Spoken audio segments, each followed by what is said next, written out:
zastávka v Trnave Sľub čo už je pomaly na konci. Čakali ste, že príde toľko fanúšikov sa pozrieť práve na nás a vyfotiť si krásne spomienkové fotografie? Kiko? Ja som nemal očakávania, mali sme aj debatu o tom, že či vlastne niekto vôbec príde, že či akože sa to reálne môže stať. Predpokladali sme 7 ľudí.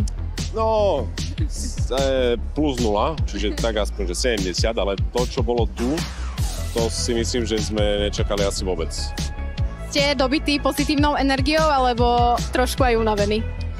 Myslím, že aj, ale hlavne dobití tou energiou, lebo vlastne nás vyobímali, predali nám energiu, pousmievali sa na nás, pochválili, povedali, že...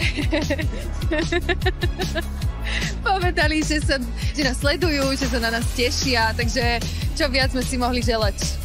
Tak povedzte nejakú najmilšiu pochvalu, ktorá dnes padla. Najmilšiu? To sa nedá podľa mňa z toho všetkého, čo sme my dnes zažili.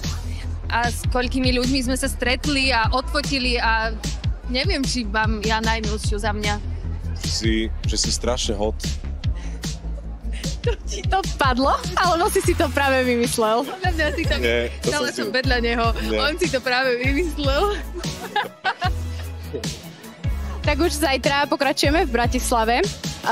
Tešite sa, bude tam vás hojnejšia zostava, takže možno budete mať aj väčší priestor sa intenzívnejšie porozprávať s tými fanúšikmi, trošku predstriedať. Tešíte sa?